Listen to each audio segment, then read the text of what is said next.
अचानक भाग 21. श्वेता आज खूप खुश होती. कालचा आणि आजचा दिवस तिच्यासाठी अविस्मरणीय होता. रजत सोबत घरच्यांचं प्रेम तिला मिळत होतं. किती प्रेम करतायत हे सगळे माझ्यावर. पप्पांनी आणि मोठ्या पप्पांनी किती छान गिफ्ट दिलं. मला किती टेन्शन आलेलं प्रॅक्टिसचं. किती लकी होती दीदी. खरं तर हे सगळं तिला मिळणार होतं. असं काय झालं की दीदी अचानक निघून गेली. लवकरात लवकर हा तिढा सोडवायला हवा. देवबाप्पा, कोणाची नजर नको लागू दे माझ्या घराला. तेवढ्यात निधीचा चेहरा तिच्यासमोर आला. काहीही करून हिचा सोक्षमोक्ष लावलाच पाहिजे आणि दीदीला पण शोधलं पाहिजे. त्याशिवाय हा गुंता सुटायचा नाही. श्वेता स्वतःशीच विचार करत होती. तेवढ्यात रजत रूममध्ये येतो. काय ग, कसला विचार करतेस? रजत: सहजच. तुम्ही सगळ्यांनी खूप छान सरप्राईज दिलत मला. अनएक्सपेक्टेड होतं मला हे सगळं. श्वेता म्हणाली. तुला आवडलं ना, ते महत्वाचं. आज तुझ्यामुळे घरातल्यांच्या चेहऱ्यावर आनंद आला. थँक्स श्वेता. रजत: खरं तर मीच तुम्हाला थँक्स म्हणायला हवं. घरातल्यांना की मला? रजत नजर रोखत म्हणाला. दोघांना पण. श्वेता: घरातल्यांना ठीक आहे, पण मला फक्त थँक्स एवढंच? मग काय हवंय तुम्हाला? तू देशील ते सांगा ना. तू हवीस. मी कायमस्वरूपी तुमचीच आहे. श्वेता म्हणाली. खरंच? मग का दूर राहतेस माझ्यापासून? तुझी सवय झाली आहे मला. बँगलोरला कसं राहिलोय माझं मला माहिती. कितीही रागाव, कितीही चीड, पण प्लीज मला दूर करू नकोस श्वेता. रजत तिला जवळ घेत म्हणाला.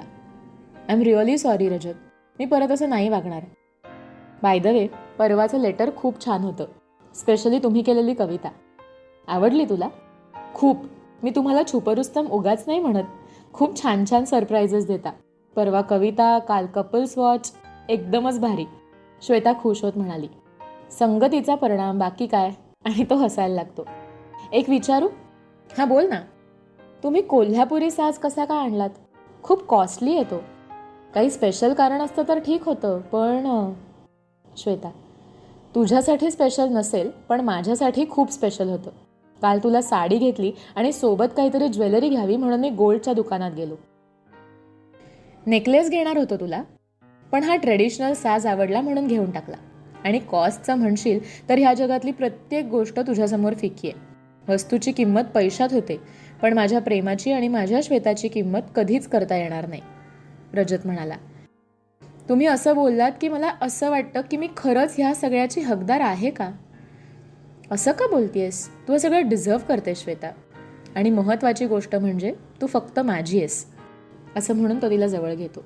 सोडा ना रजत. श्वेता: नाही सोडणार. तू काय सगळं थँक्सवर भागवायला निघालीस? पण मला दुसरंच काहीतरी हवंय. रजत: काय हवंय? ती लाजत विचारते. असं लाजू नकोस ग. असं म्हणत तो तिच्या गालावर ओठ टेकवतो. प्लीज नको ना. ती लाजत म्हणाली. का ग? आवडत नाही की मुद्दाम? रजत: तुम्ही पण ना.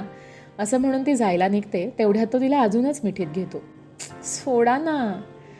आता मात्र तो थोडं रागावतो. ठीक आहे, नाही घेत जवळ. असं म्हणून तो रागात निघून जातो. रजत प्लीज ऐका ना. मला तुम्हाला हर्ट करायचं नव्हतं. श्वेता बोलेपर्यंत तो रूमच्या बाहेर निघून जातो. सॉरी ना रजत.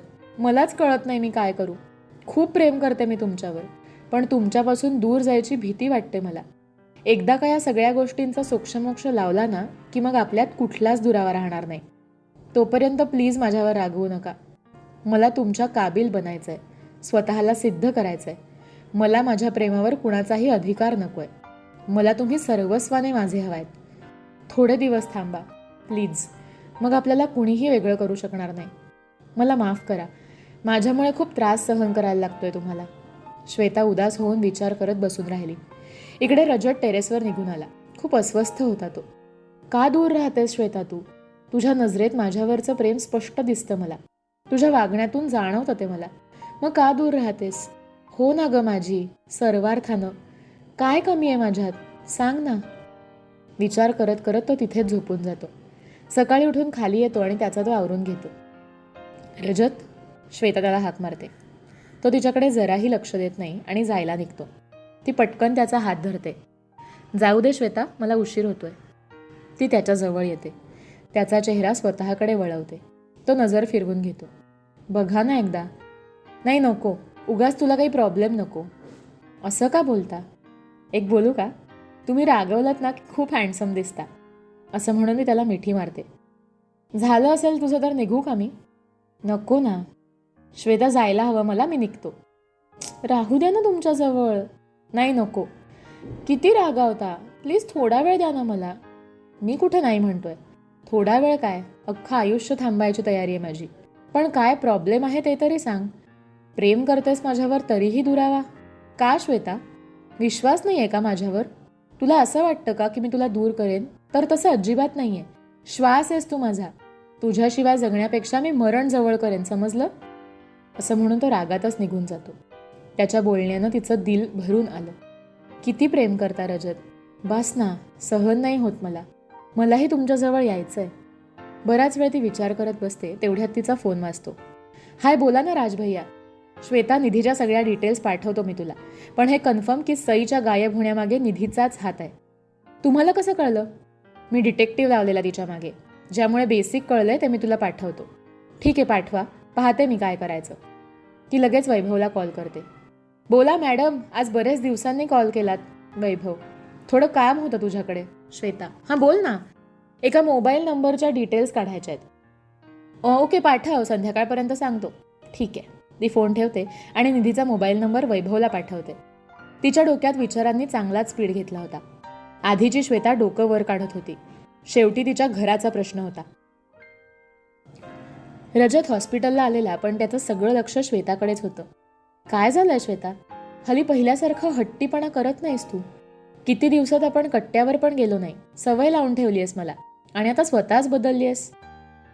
डॉक्टर रजत, इमर्जन्सी पेशंट आलाय. नर्स बोलवायला आली. ठीक आहे, आलो लगेच. त्याचा अख्खा दिवस ऑपरेशन पेशंटमध्येच गेला. इकडे रुही आल्यापासून शांतच होती. ना कोणाशी बोलली ना जेवली. आई, रुही नाही आली जेवायला? श्वेता, नाही ग आई. का हो? श्वेता, काही कळत नाही. कॉलेजमधून आल्यापासून शांतच आहे. नीट काही बोलली पण नाही. आई, ठीक आहे, मी पाहते. श्वेता रुहीला भेटायला रूममध्ये गेली. रुही रूममध्ये रडत बसली होती. श्वेता आली तसं तिनं पटकन डोळे पुसले. रुही, जेवायला येतेस ना? नाही नको वहिनी, भूक नाही आहे. का ग, काय झालं? काहीच नाही ग. मग तुझा चेहरा का पडलाय? काय झालं सांग मला. काही नाही ग, सहजच. विश्वास नाही आहे का? असं नको ना बोलूस. मला भीती वाटतेय. कसली भीती? सांग काय ते मला नीट. श्वेता, वहिनी, गेले 4-5 दिवस एक मुलगा खूप त्रास देतोय. माझे फोटो काढून एडिट करून नेटवर टाकीन अशी धमकी देतोय. रुही, आणि हे तू आत्ता सांगतेस? चल घरातल्यांसोबत बोलू. श्वेता, नाही अगं नको, सगळे रागावतील आणि उगाच टेन्शन घेतील. रुही घाबरून म्हणाली. कोणी काही बोलणार नाही. मी आहे ना, मी घेईन सांभाळून. ती जबरदस्तीच रुहीला बाहेर नेते. सगळेजण बाहेर बोलत बसलेले असतात. अरे रुही बेटा, काय झालं? शांत काय आहेस? जेवली पण नाहीस. मोठी आई. रुही मान खाली घालून उभी असते. सांग रुही, काय झालंय ते. श्वेता म्हणते. काय झालं पिल्लू? कसला त्रास होतोय का? विहान विचारतो. दादा ते, आणि ती सगळं सांगून टाकते. सगळं ऐकताच विहानचा पारा चढला. दादा प्लीज शांत व्हा ना. कसं शांत होऊ श्वेता? तू होतीस म्हणून ही बोलली, नाहीतर सगळंच सहन करत बसली असती. विश्वास नाही का ग आमच्यावर? तुझे दोन्ही भाऊ समर्थ आहेत, समजलं का? विहान, अहो चिडू नका तिच्यावर. अनु बोलली. दादा, एक बोलू का? हां बोल ना. तुमची सगळ्यांची हरकत नसेल तर माझा एक मित्र पोलीस आहे, त्याला सांगूया का? बरोबर बोलते ती. श्वेता, फोन लाव त्याला. मोठे पप्पा बोलतात. श्वेता सिद्धांतला कॉल करते. हां श्वेता, बोल ना. सिद्धांत, तुला जरा घरी यायला जमेल का? श्वेता, हो येतो ना. काही प्रॉब्लेम आहे का? सिद्धांत, हो थोडं काम होतं. ठीक आहे. सिद्धांतनं बोलून कॉल कट केला. मला वाटतं रुहीनं सध्या कॉलेजला जाऊ नये. छोटे पप्पा. छोटे पप्पा, एक्झाम जवळ आली आहे तिची, असं करून कसं चालेल? विहान, मी एक बोलू का? विजयाताई विचारतात. हां बोल ना छोटी आई. विहान, श्वेताला थोडे दिवस तिच्या कॉलेजला जाऊ दे. तशी ती डॅशिंग आहे आणि कराटे येतं तिला. अगदीच काही वाटलं तर ती नक्कीच प्रतिकार करेल आणि एकीकडे शोधून काढेल की हे सगळं कोण करतंय ते. अरे वा विजया, एकदम बरोबर बोललीस. आमच्या कुणाच्या डोक्यात पण आलं नाही हे. अनु, एक काम कर, संध्याकाळी मॉलला जाऊया आणि तुझ्यासाठी नवीन जीन्स वगैरे घेऊन ये. छोटी आई. छोटी आई, मला कशाला? अनु, मला माहिती आहे तुला पण आवडते घालायला ते. चालेल ना दीदी? छोटी आई, हो चालेल की. खरं तर हे सगळं आपण आधीच करायला हवं होतं. जशी रुही तशाच ह्या. मग ह्या सगळ्या मुलींना सारखा नियम नको का? आणि हो, मला वाटतं घरातही ड्रेस घालायला हरकत नाही. साड्यांचा जमाना गेला आता, आत्या म्हणाल्या. सगळेच खुशीनं हो म्हणतात. त्रासातही आनंदी आणि एकजुटीनं कसं जगावं हे यांच्या फॅमिलीकडून शिकावं. श्वेताच्या चेहऱ्यावर एक वेगळंच समाधान येतं. अनुही खूप खुश होते आणि रुहीलाही आता खूप रिलॅक्स वाटतं. अनु, चल हॉस्पिटलला निघावं लागेल. श्वेता, रजतसाठी काही निरोप आहे का गं? विहान मिश्किलपणे विचारतो. ती पटकन लाजून मान खाली घालते. बरं, इस बात पे एक कप चाय हो जाए, मोठे पप्पा म्हणाले. चहा पिऊन अनु विहान हॉस्पिटलला निघून जातात. विहान हॉस्पिटलला आल्यावर रजतला भेटून दुपारी जे काही झालं ते सांगतो आणि श्वेतामुळे हे सगळं झालं हेही सांगतो. रजत, एक बोलू? विहान, हां बोल ना रजत. श्वेता घरात आल्यापासून सगळं किती बदललंय ना. घरातल्यांचे विचार, वागणूक, सगळंच. आणि आज तर असं वाटत होतं की मी स्वप्नात आहे की काय. तूही किती बदललायस. विहान, काहीतरी काय दादा. रजत, तुला वाटलं की माझं लक्ष नाहीये. लोणावळ्याला कोण गेलेलं? विहान, हळू बोल ना. आणि तुला कसं माहीत? तुला कोण बोललं? रजत, ते महत्वाचं नाही, गेलेलास की नाही ते सांग. विहान, गेलेलो, पण मला खरंच माहिती नव्हतं आम्ही लोणावळ्याला जाणार होते. माझ्यासाठी सुद्धा ते एक सरप्राईजच होतं. रजत, नशीबवान आहेस भावा. खरं तर आपण सगळेच नशीबवान आहोत. श्वेताजी आपल्या घरात आली आहे. विहान म्हणाला. हो ना. रजत, बरं चल व्हिजिटला जाऊन येतो. विहान व्हिजिटला निघून गेला. इकडे निधी खूप खुश असते. तिनेच तर रुहीच्या मागे मुलगा लावलेला असतो. तिला रजतच्या घरच्यांना त्रास द्यायचा असतो, पण होतं उलटंच. तिला माहितीच नसतं की यापुढचे सगळे प्लॅन तिच्यावर उलटणार आहेत ते. यावेळेस तिची गाठ श्वेताशी आहे.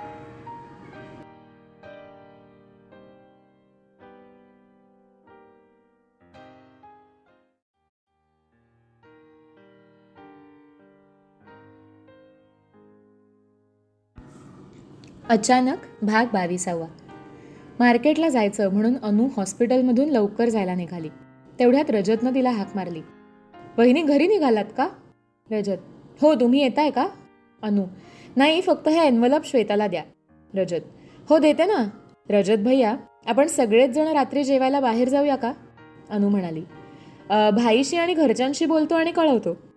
रजत, ठीक आहे, पण प्लीज बघा ना बोलून. अनु, हो ग वहिनी, जाऊया आपण.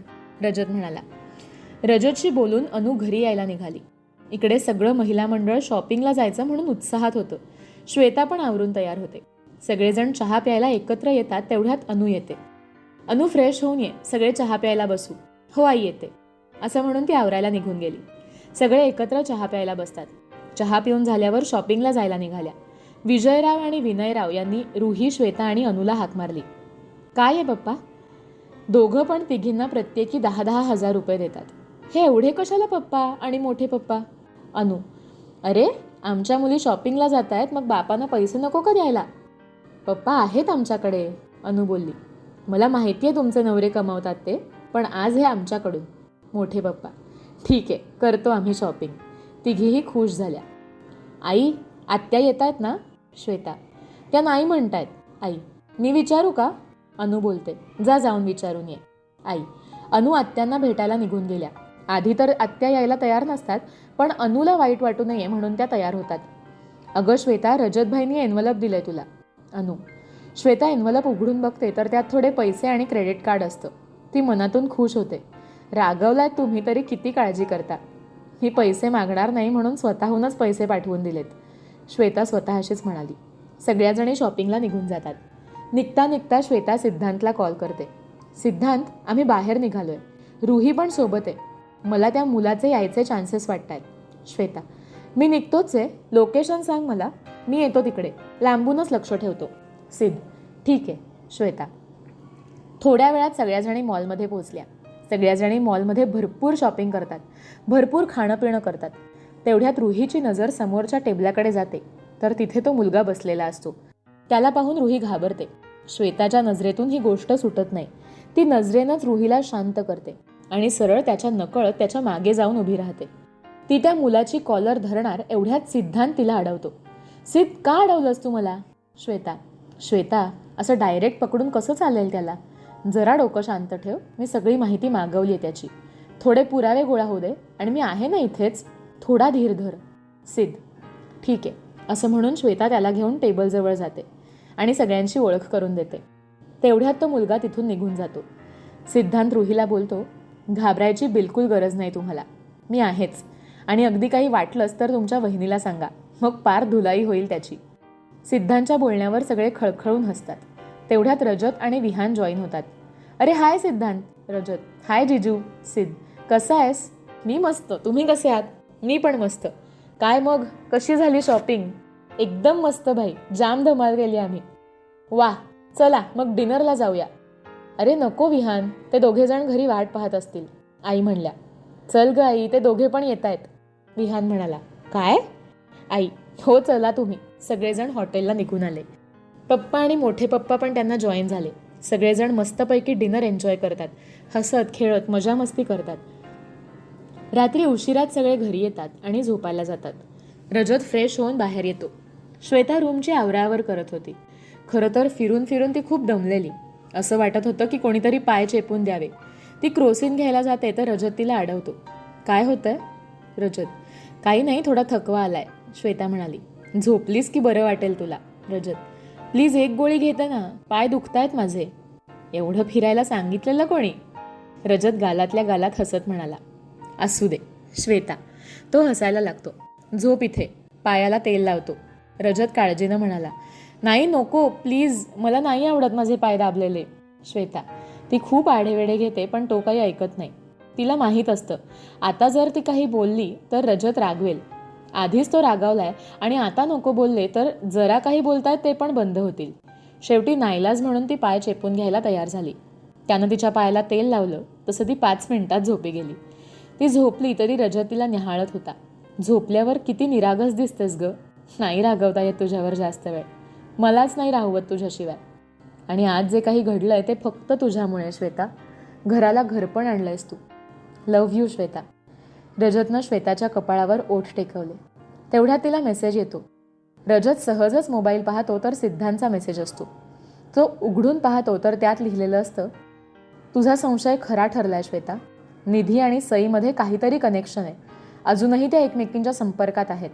सईनी नंबर बदललाय. त्या दोघींचं कॉल रेकॉर्डिंग मी मागवलंय. आले की तुला सांगतो. जिजूंना मी काही बोलणार नाही. तू बरोबर बोललीस. हे सगळं त्यांना कळलं तर त्रास होईल. आपल्याला गोष्टी क्लिअर कळल्या की मग सांगू. सिद्धांतचा मेसेज पाहून रजत शॉक झाला. परवाच्या गोष्टीमुळे ती किती खोलात गेली. कसला भारी अंदाज आहे तुझा श्वेता. किती करते श्वेता मला त्रास होऊ नये म्हणून. काही बोलली पण नाहीस. किती समजून घेतेस तू. मी उगाचच चिडतो. तो प्रेमानं डोक्यावरून तिच्या हात फिरवतो आणि कपाळाला किस करतो. तुझ्याबद्दलच्या माझ्या भावना हल्ली मला शब्दात सुद्धा मांडता येत नाहीत श्वेता. विचार करतच तो झोपी जातो. सकाळी उठून दोघं पण जिम करतात. सगळं आवरून नाश्त्याला खाली जातात. आता आत्या पण सगळ्यांसोबत नाश्ता करायला यायला लागतात. श्वेता कॉलेजला जातेस ना? हो पप्पा. नाश्ता करून दोघींनी निघा. मग रजत, चालेल ना श्वेताला पाठवलं तर? असं काय विचारताय पप्पा, मी नाही म्हणेन का? रजत म्हणाला. श्वेता एक काम कर, आज रुहीची कराटे क्लासला ॲडमिशन करून ये. चालेल ना तुम्हाला सगळ्यांना की काही प्रॉब्लेम आहे? आत्या म्हणाल्या. हो चालेल दीदी, खूप चांगला निर्णय आहे हा. बरोबर ना हो? विनयाताई बोलतात. हो ना, हे सगळं आपल्याला आधी सुचायला हवं होतं. बरं अनु, तू पण तुझी ॲडमिशन घेऊन टाक रुहीसोबत. पप्पा. बरोबर बोललात. आणि तिला डान्सची आवड आहे तर आठवड्यातून एकदा जायला काही हरकत नाही. चालेल ना विहान? विनयाताई बोलतात. चालेल आई, माझी काहीच हरकत नाही, विहान म्हणाला. बरं श्वेता, सध्याचा रुहीचा प्रॉब्लेम सॉल्व्ह झाला की मग तूही ऑफिस जॉईन कर. हो पप्पा, करते. चला निघा सगळे. रजत, विहान, आम्ही पण ठरवलंय आठवड्यातून 4 दिवस हॉस्पिटलला यायचं. चालेल ना तुम्हाला? चालेल काय पप्पा, धावेल. खूप छान वाटतंय आम्हाला आता. आपलं घर बोलायला लागलंय असं वाटतं. दुःखाचं मळप जाऊन त्या जागी सुखाच्या पाऊलखुणा उमटल्यासारखं वाटतंय. विहान भाऊक होऊन बोलतो. खरं बोललास. चला मग निघा आता सगळ्यांनी. पप्पा. श्वेता आणि रुही कॉलेजला जायचं म्हणून आवरायला निघून जातात. जीन्स टॉपमध्ये श्वेता एकदम कडक दिसत होती. वा, कोणीतरी खूप सेक्सी आणि हॉट दिसतंय असं म्हणून रजत शिट्टी मारतो. श्वेता नेहमीप्रमाणे मस्तपैकी छान लाजली. ओह, तुझ्या या चदेवर तर मी फिदा आहे श्वेता, असं म्हणत तो तिला मिठी मारतो. आज बहुतेक कॉलेजमध्ये बऱ्याच जणांची विकेट पडणार आहे. बिचाऱ्यांबद्दल मला खूपच वाईट वाटतंय. श्वेता. रजत म्हणाला. विकेटचं माहीत नाही पण पेकाटात लाथ नक्की पडेल त्यांच्या, असं बोलून ती हसू लागली. हां, ही शक्यता नाकारता येत नाही. आणि दोघंही हसू लागतात. इकडे श्वेता आणि रुही दोघीही कॉलेजला आल्या. विनयरावांनी आधीच कॉलेजमध्ये सांगून ठेवलेलं, त्यामुळे कोणी तिला काही बोललं नाही. आज तो मुलगाही कॉलेज बाहेर येऊन थांबलेला होता. पण रुहीसोबत श्वेताला पाहून त्याचं डोकंच फिरलं. त्यानं निधीला कॉल केला. मॅडम, आज कोणीतरी मॅडम आहे त्या मुलीसोबत. मुलगा, फोटो पाठव मला त्यांचा. निधी, हो पाठवतो मॅडम. मुलगा, त्या बाहेर येताना तो त्या दोघींचा फोटो काढतो. तेवढ्यात सिद्धांत त्याची कॉलर धरतो. काय रे, नाव काय तुझं? आणि लपून छपून फोटो कोणाचे काढतोयस? सिद्ध, माझं नाव मनू, पण मी कोणाचाही फोटो नाही काढत. तुला काय करायचंय रे नसत्या चौकशा? तो मुलगा बोलतो. सिद्धांत त्याचं कार्ड काढून दाखवतो आणि त्याच्या हातातून मोबाईल हिसकावून घेतो. मोबाईल चेक करता करता त्याला रुहीचे अनेक फोटो मिळतात. आता त्याचं डोकं फिरतं. तो त्याच्या सणसणीत कानाखाली मारतो. हा शेवटचा फोटो जिचा काढलास ना, तिनं तो पाहिला तर ती तुला जन्मावर पश्चात्ताप करायला लावेल, समजलं? सिद्धांत मनूची मानगूट धरत म्हणाला. तेवढ्यात मनूचा फोन वाजला. उचलतो कॉल, सिद्धांत म्हणाला. मनू कॉल उचलतो. सिद्धांत नजरेनं बोल असं त्याला खुणावतो. बोला मॅडम. मनू, काय रे, त्या रुहीसोबत कोण आहे ते सांगणार होतास ना? निधी, मॅडम कोणीतरी श्वेता म्हणून आहे. मनू, तेवढ्यात श्वेता त्याच्या मागे येऊन उभी राहते. ती तिथेही तडमडली. किती प्रयत्न करतेय तिला रस्त्यातून हटवायचा, पण बाजच येत नाही ती. निधी चरफडत म्हणाली. आणि बाज येणार पण नाही मी. डॉक्टर निधी, गोष्टी माझ्यापर्यंत आणि रजतपर्यंत होत्या तोपर्यंत ठीक होतं, पण आता तुम्ही माझ्या घरच्यांकडे वळलात आणि ते मला अजिबात सहन होणार नाही. श्वेता करारी आवाजात म्हणाली. तू तू तू तू कशी काय फोनवर? श्वेता, तुम्हाला काय वाटलं? तुम्ही सगळं काही कराल आणि मला काहीच कळणार नाही? गैरसमज आहे हा तुमचा. अजूनही संधी गेलेली नाही. वेळीच सुधारा, नाहीतर गाठ माझ्याशी आहे. श्वेता. निधी चरफडतच फोन ठेवते. सिद्धांत, याला वॉर्निंग देऊन सोडून दे. श्वेता, ठीक आहे. सिद्ध, हे बघ, तू रुहीच्या आसपास जरी दिसलास तर अशी काही हालत करेन की स्वतःच्या पायावर उभा नाही राहू शकणार तू, समजलं? सिद्धांत मनूला दम भरत म्हणाला. हो, परत नाही येणार मी. असं बोलून मनू निघून जातो. श्वेता, तू त्याला सोडायला का सांगितलंस? आपण निधीला पकडू शकलो असतो. सिद्ध, आपण निधीला पकडलं तर दिदीचा पत्ता आपल्याला कधीच कळणार नाही. कालच तू बोललास ना श्वेता, डोकं शांत ठेव, म्हणून मी पण थोडा विचार केला. श्वेता म्हणाली. गुड, चल आता निघतो मी, पण थोडे दिवस मी असेन आसपास. सिद्ध, हो नक्कीच, मी पण येणारच आहे थोडे दिवस. थँक्स सिद्धांत. श्वेता, वेलकम. चल बाय. सिद्ध, ओके बाय, काळजी घे. लेक्चर संपतं तसं रुही श्वेताला शोधू लागते. अगं वहिनी, कुठे होतीस? रुही, इकडेच होते, चल निघूया घरी. श्वेता, हो चल ना, पण तो मुलगा? रुही, गेला तो कायमसाठी. सिद्धांतने पकडून नेलं त्याला. श्वेता म्हणाली. खरंच वहिनी? रुही आनंदाने विचारते. हो ग पिल्लू, चल घरी जाऊ. श्वेता. दोघी खुशीतच घरी जायला निघतात.